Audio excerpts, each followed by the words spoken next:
Hey, welcome to another Kristen and Charlie chat. Today we are diving into the principle of embrace change. So, whether you are ready to embrace change, being forced to embrace change, or just want to explore this and what it means in your life, we're ready to dive in. And here we are with another Kristen and Charlie chat. Oh boy, Charlie, embracing change. It is not exactly in the top shelf of Kristen's toolbox of dealing with life. I've kind of been forced to move it up the shelves of the toolbox, this whole embracing change. But I will say over the past couple of months, I have realized that if I would just embrace the change and follow these core principles that we're going to talk about today, things are easier, smoother. And when I look back on how I embraced change in the past and the benefits that came out of that, is helpful to me. What do you think? I love hearing success stories.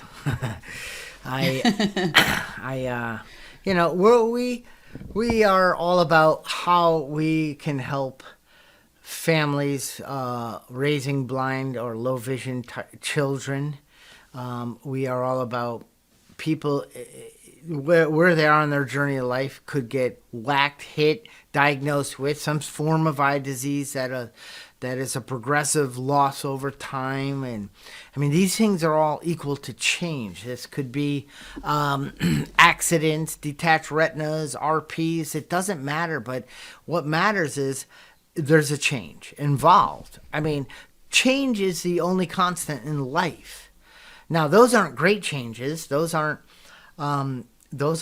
I asked for this change. I mean, I know when I was diagnosed at age 9 and declared legally blind at age 13, and I'm now 55, and over every 10 years, the change, I have a progressive eye disease, not a get better one. And so that, there's change going on here. There's a lot of work to do. There's a lot of, I need to, stay awake. Recognize that, how to work in environments and build my life around success with low vision for me. And that's what gets so exciting with all these principles and the work we do. But this one is so critical because we don't have control over change, okay, outside of us. There's external change. There's fires, floods, there's traffic, there's weather. There's an economy that changes. There's technology that continues to change. And, oh, look at that. We need to learn how to do this now. This app got updated. Oh, iOS gave me a new operating system. Where's that button I was used to? So it's thrown at us a lot, change. And that can be very disruptive and irritating. But if you embrace it, we know without any doubt, you and I both know, in 1 month from now, things are going to change. Tomorrow, things are going to change. The weather, the sun was just out. Now the clouds are moving in. It's going to rain again. It's like, there's two ways that you and I are going to talk about in this video. It's what can we do? What power, what control, what can I work with and change within me? And how can I learn to practice E plus R equals O as the events in my life happen? How can I respond differently to embrace change, to give myself better outcomes and those around me? You know what's funny, Charlie, as you're talking about the apps change and the button was over here and all that,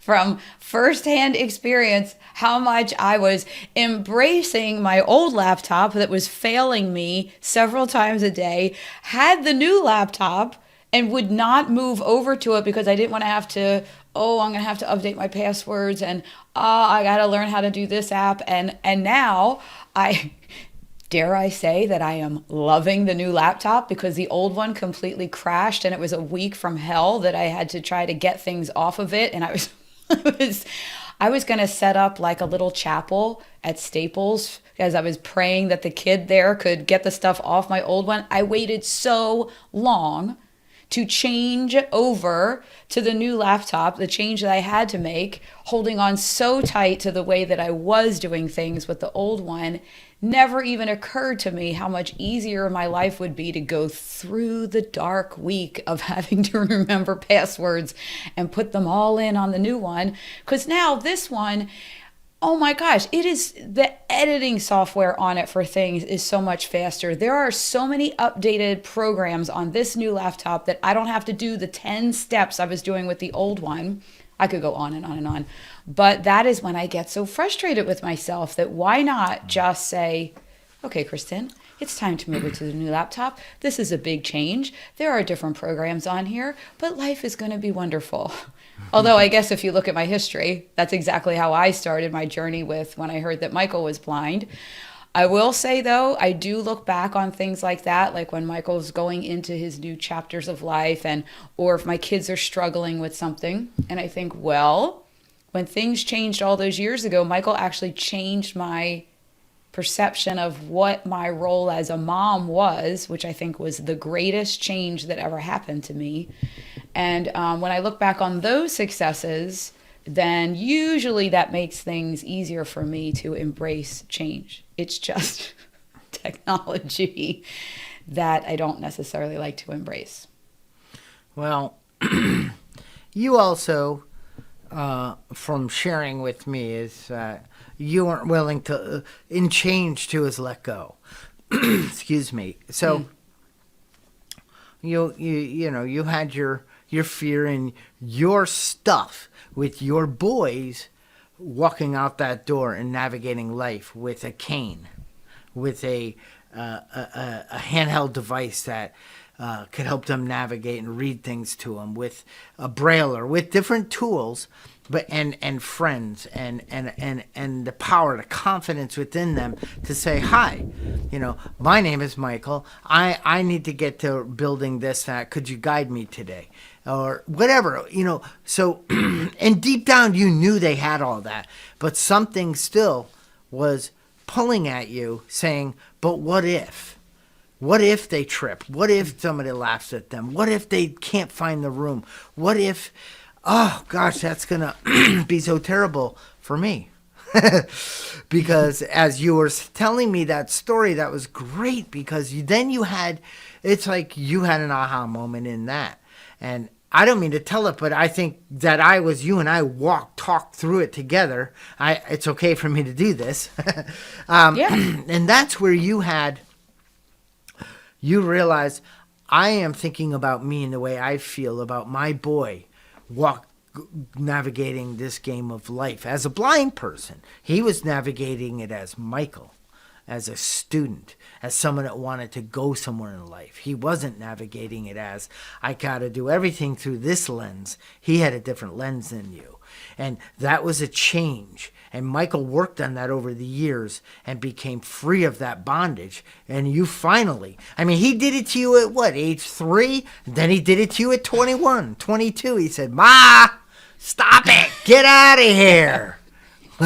Let me go. And that was change. You finally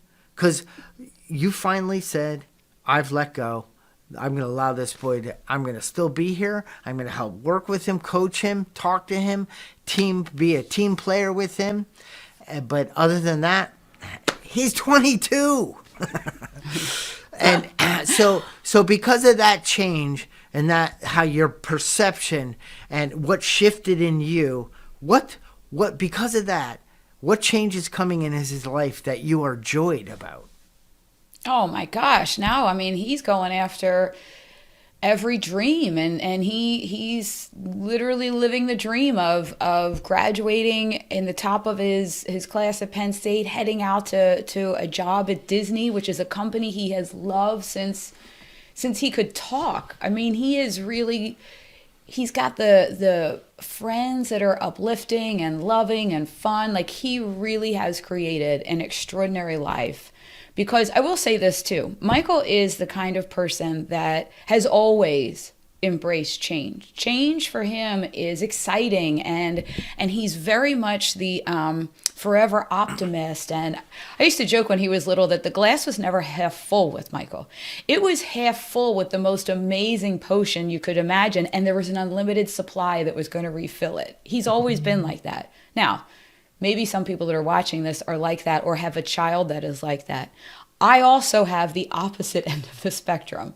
My second son, Mitch, is not like that. He was not born like that. He was never one to embrace change. And I only bring this up because I think it's important for parents and people in general to realize that you can learn to embrace change, because Mitchell it wasn't until maybe 15, 16, 17, and now in college, not necessarily embracing change, but he is not paralyzed by change, where he used to be when he was young.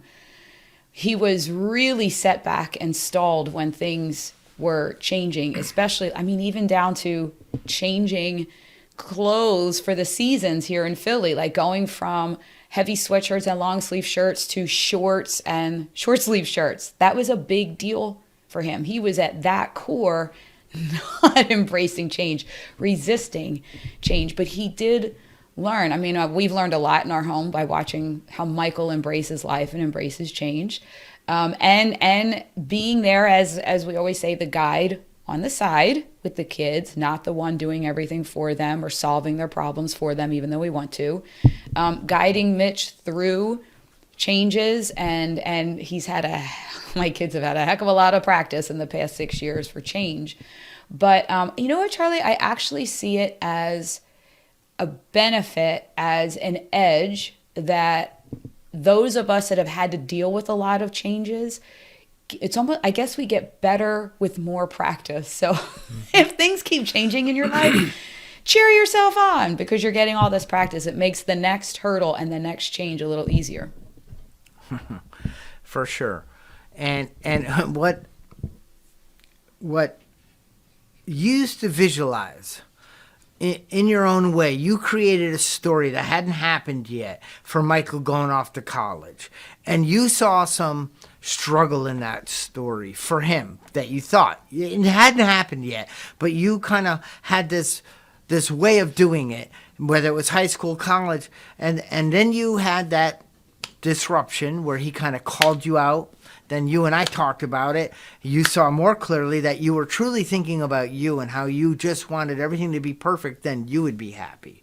And then, but now you visualize him graduating, going through the motion, and then getting on an airplane, packing up his belongings, and going to a completely new area with new people, new environment, new systems, new territory, new everything. And you now can sit in that, you visualize that, and the fear, the story isn't getting generated. What you're seeing is success.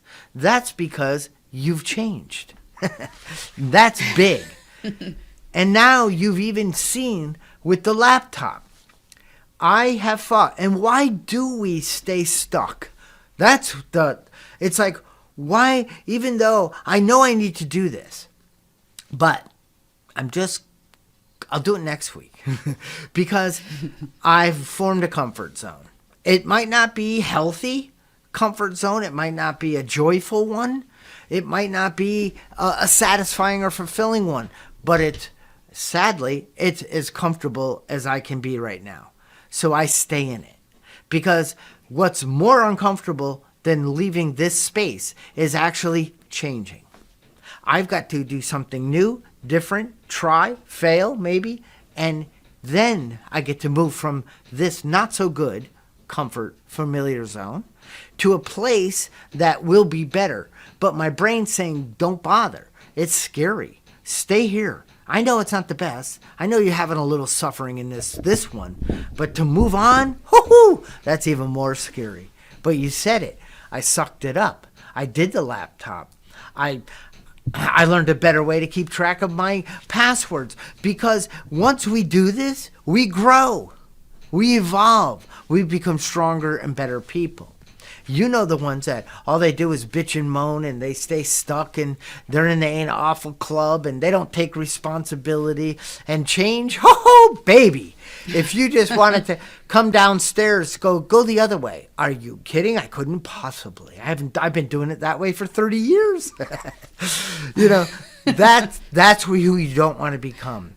Because the only absolute consistent constant in life is change. You go against it or you pretend it's not happening, you suffer. Charlie suffered for years because I balked and I fought it and I denied what was going on. I said, not me. I'm not visually impaired. I'm not going to change. I'm not going to do my homework. You know, so I fought it. Then that's the critical component for me because, okay, you walk out in the morning, your car has a flat. Well, I could complain, I could get all irate, or I could say, this is an event. The outcome is I need to get a tire that works so I can have my driver, or if you're a driver, somebody can help transport me or they can take the car to work. What can I do? You know, my wife recently went to leave for work and she came in and said the car won't start. I said, it's never been my problem. And I didn't say that, but I said, sure, let me see what we can do about this. And I had a scheduled thing. She needs to be at work at a certain time. All you can do is send a text. Hey, I need to take care of something, a family related important. You know what I mean? I embraced the change. I took the actions. I charged the battery, got her running, and off to work, and everything was fine, but that change was unexpected. Then there's another change, the one that I want to improve. I want to get better at video editing. I want to get better at bench pressing. I want to lose some weight. I want to eat healthier. These are wonderful changes because they're incremental. Now, they're scary because it's different. If you're stuck in a routine and you're pointing fingers and you're wondering why things are tough and life seems to be getting a little heavier, that's because you're not embracing change. You're in the river swimming against it. And then, you know, anything's coming down, you're stopping it. No, you can't do, you know, you're trying to control what you can't control. You know, the Serenity Prayer says, grant me, not you, me, the serenity to accept the things I cannot change, the courage to change the things I can. And that courage, and that's people that embrace change are filled with courage. They're filled with optimism. They're filled with possibility and an I can mind, an I can attitude. It's like, I can work with this, right? I mean, we've been doing it all along in this company, in these videos, and what we've built. Yeah. You know, you mentioned the health and getting healthier. And for people that are watching that are our age bracket, you know, the 50 and over club, even the 40s and overs, because a lot of things changed for me health-wise in my 40s. I spent so much time in my 40s being furious that my metabolism was changing, the distance that I could run was changing, my body, everything was just changing after having 3 kids and being on the planet, not necessarily being the healthiest person for 40 years. And I realized when I turned 50, now it forced me, the changes in my whole system forced me to get very educated on foods that make my body healthy versus sluggish, ways to exercise that make me feel better versus break down my joints. I am actually more educated and healthy and fit now at 50. Not that I can like go run a triathlon, but that's not a goal of mine. But I am more of all of that now than I was probably in my late 30s and early 40s, because the change in my system forced me to go do some investigating. And the information I found out, first of all, it was like astonishing, some of the things about our foods and stuff, but it's actually another way that I'm being able to be a better mom with my kids, of starting to educate them on some of their food choices and why, having them pay attention to how they feel after they eat things. But my point is that change was forced on me. and embracing it, because I was up against it for at least a year and a half as I was approaching 50, that I was in the ain't it awful club. And then I'm like, okay, well, this is getting me nowhere. It's making me spend a fortune on hair extensions, all these lotions and potions, and seemed ridiculous. And it was. So I embraced all that, got very educated, and now, oh my gosh, well, Charlie, I've got my blueberry addiction because I found out that they're a superfood that superpowers Kristen Smedley into the world. But all these fun things, and I'm honest, I am spending less money on food. I am putting that into a gym membership where I feel amazing. So embracing that change has been tremendous for me. But to your point of, I was resisting it for so long, making myself more miserable, and now I am 2-3 times the health that I was before. Yeah, and that brings me to when I haven't seen somebody in a bit, and 6 months, and I go to a gathering, and there they are, and it's like, wow, their skin is glowing, they're bright-eyed, they have a little bit more energy or joy or something in their step. They just changed. And my old me would say, they're just lucky. Everyone has it easier than me. They're not blind. They don't have vision impairment. They can drive to the gym. I don't know what happened, or I got to find out what pills they're on. Because it must be something, and I say, and that's not who I am anymore. So I recently I said, wow, Maura, you look fantastic. What's going on? Share your secrets. Well, I changed the way I was eating, the time I was eating. I don't eat at night anymore. I jog a little, but I also do some speed walking. I stretch every morning. I do some meditation, and I volunteer once a week. I mean, these are all the changes she made. So, she added into her life the changes she made, and she was vibrant. And you know what? I thought, I want that. And I'm pretty I'm 55 and I feel better than I did at 35. So, but I just love that story. It's like, and I asked her, how was it embracing the change, implementing it? Did you see yourself successful and then build a program or step into it a day at a time? She goes, yeah, I just did a little each day. I made a few mistakes. I started over. And but now I formed some I changed my way of living, which has then helped me form some healthy habits. And once you form a healthy habit, it's not work anymore. It happens. So that's the thing. We have 3 things that we have complete control over, and they're not outside of us. They're not our dog or our cat. They're not our spouses, our partners, whatever. They're not our children. They're not those people at the checkout line. They're not the tellers. They're not anything outside of us. The 3 things that we have complete control over are the thoughts we hold. So when I'm in line and I'm getting aggravated because slow people are in front of me, because on the other end of that line, I don't have an appointment. I just do everything fast. I like to be fast. Come on, I don't have all day. What are you doing right after you get through this line? Don't worry about that. I just got to get through the line fast. So I needed to understand. I need to change that. Because when I come up against people, situations that are slow, or that I have just determined were slow, I then made a change. I said, I am right where I'm supposed to be in this moment, and how these people get through the line ahead of me, that's their business. It's not mine. I accept it. And guess what? That part of me started to change. So the thoughts we hold in our life, maybe not so much the thoughts that automatically come at times, but the ones we choose, the thoughts to hold, we have complete control over. The second one is how we behave, the actions we take, 100% control. So in that line, I could throw some remarks, make a sigh, like, oh, you're going to take all day? I could do things to show or to act like a 2-year-old that I'm not getting my way. You people are irritating me, which is not true. People can't irritate me. That's impossible. And I changed. I don't. I behave differently. I look for ways I can be of service. Maybe it's an elderly person. May I help bring this to your vehicle? How can I best serve? It's like, wow, I feel so much better. And the last one is I visualized. I see. See, I looked at the past as I messed up. And I looked at the future as I'm going to mess up.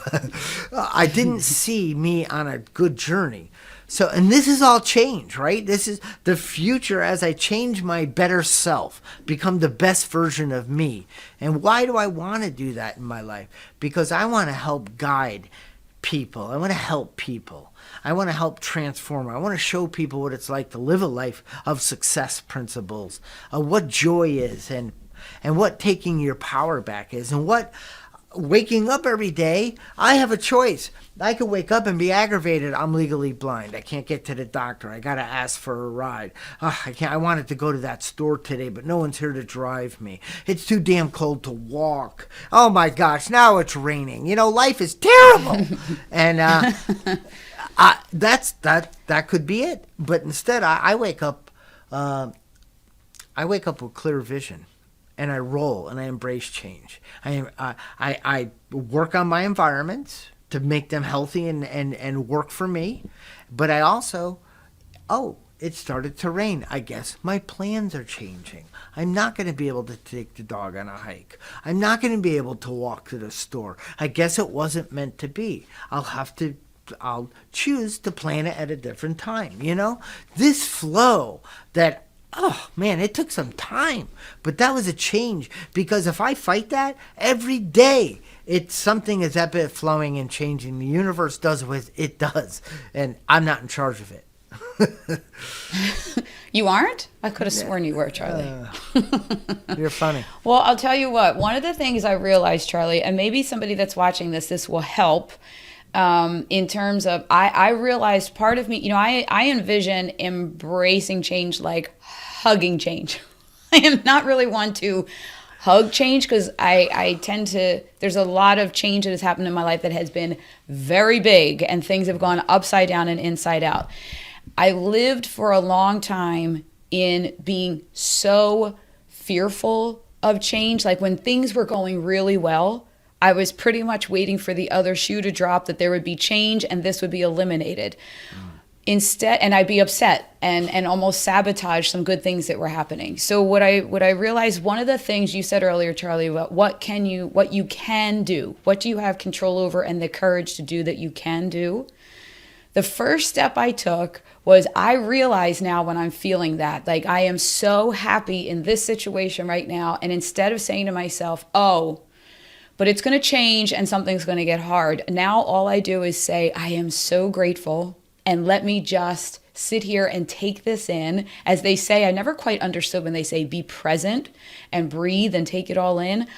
I feel like my kids even notice that I do that now. My daughter will look at me and say, what are you doing? Why do you have that look on your face? And I'll say, I am just enjoying this. I'm not going to sit here and be afraid that it's going to change.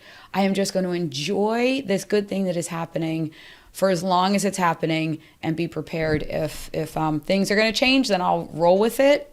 But it really, isn't that weird though, that something I was so against and fearful of, which was change, now I'm able to say, oh yeah, it's going to happen, but right now I'm going to be so happy with the way things are, and really have a different level of enjoyment. I actually said to a friend of mine a couple weeks ago, I go, there's not really much in my life that is going according to plan.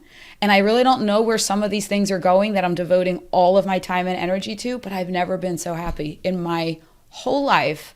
I have never been so content with just enjoying each day. Kristen's growing, people. Kristen's growing.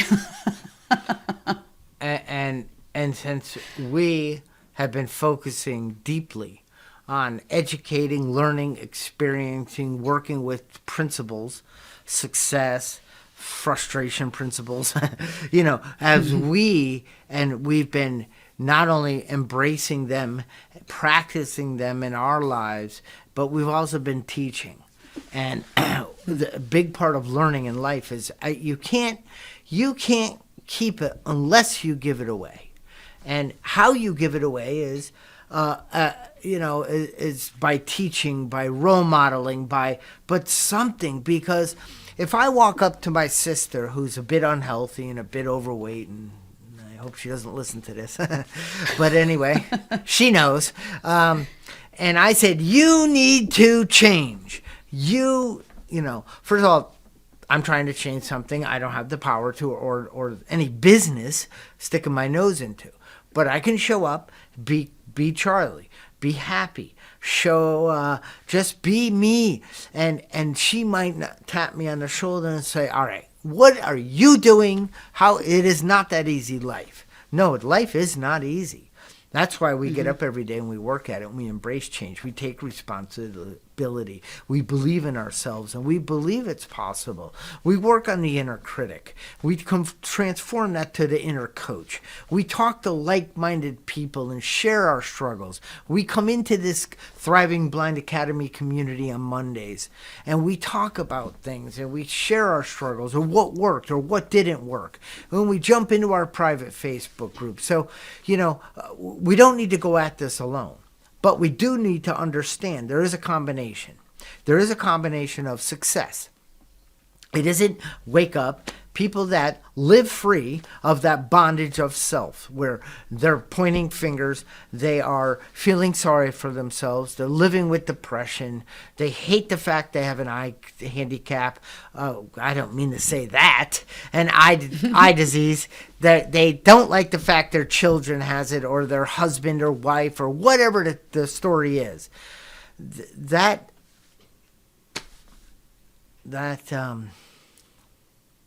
I know that life, and we do this.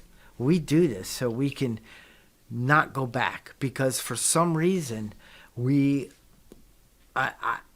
still working on it. It's like I have a daily reprieve, a choice each morning to focus on. What am I deciding to focus on?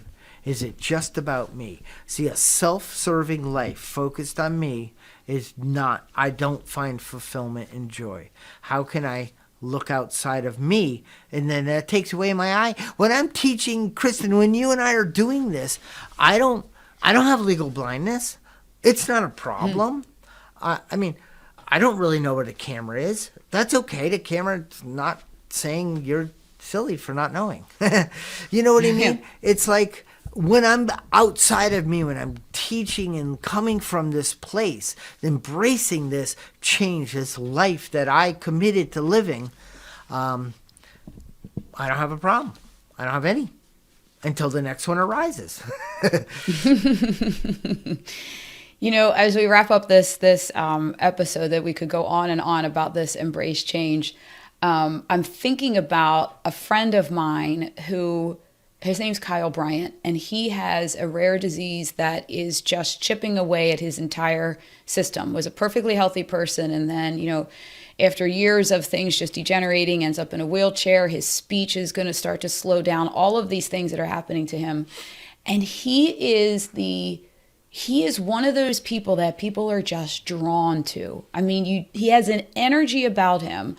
And I asked him one time about this I said, with the disease he has, there's a lot of people that have that rare disease that are frustrated, sad, depressed, as you can imagine. Life as they knew it is degenerating before their eyes. And I said to him, what is it that makes you so positive in the face of all of this negative that's happening to your every system in your body? And he said, listen, I decided one day that life is hard. It's not easy. Each day you got to look at it as there's going to be hard stuff that comes. And he said that he stopped looking at it as it's unfair that hard things come to me. And when he stopped expecting an easy day at least once in a while and expected there were going to be challenges and he was going to face them, everything changed for him. And to your point, Charlie, of that, that woman that you talked about, that you just wanted to know what was so different in her life that she was glowing. That's exactly how Kyle is. And he just goes about it as, yep, I'm going to face some challenges today. There's going to be changes literally in his body that he's not going to be able to do something he was able to do yesterday. And then he figures out what he can do, what he has to let go of, what he has to have the courage to face. And the other word that you mentioned, Charlie, was how can he serve? Kyle is he is so living in service to his community that has this rare disease and the rare disease community in general, and all of his group of friends that have come to know him and love him. He lives in service. So I think that is one of the biggest keys that you mentioned about when there is change. One of the first questions to ask, how can I still serve or get involved in serving somebody else? Good stuff. Yep. And I drove my kids nuts. I'd ask them, what did you do today for someone else? I ask them that all the time. If you're a little off, you're feeling frustrated, you're feeling a little depressed, get out of yourself. Go seek the need of someone else. There's plenty of shelters, soup kitchens, elderly neighbors. There's people everywhere that are just waiting for you to show up and to help them. And when I am fully engaged in serving, I don't have a problem on the plan. Nothing is wrong because it's not about me. And that is where embracing change and all this stuff really comes together for me. It's like, yeah, that's what we do. So thank you for bringing that, for reminding me of that and bringing that back up, because you have that experience. So I just want to end with a question. We've all been through tough things in life: loss of a job, loss of a family member, something so devastating at the time you thought, this is impossible. I'll never. But if you look back and you're honest, did you evolve? Did you grow? Did you become stronger and a better and a newer type of person from that event in your life that you thought you were never going to get through? I can almost guarantee that everybody's going to say, yes, I did. And you and I both have that exact experience in our lives. Exactly. That was a great spot to land on for the end of this. This has been another eye-opening, enlightening. I was exhausted coming into this recording session, and I am always fired up when we finish, because we tap into, like you said, Charlie, the way that we love to serve and teach and embrace these principles and always makes me think about my journey and where I have had so much success where I thought it was going to be devastation. So I appreciate you, Charlie. This was another great conversation. And if you all enjoyed this also, make sure that you subscribe to this channel here at Successibility. Hit the little bell so that you get notified as we have all of these new videos coming out. And we talked about being of service to somebody. If you know somebody in your circles that can benefit from the information we talked about today, share this video with them so you're sharing some of the love and strategies to help them embrace change. And don't forget, go ahead and leave a comment, some feedback you got right below the video, and we look forward to seeing you inside the Academy.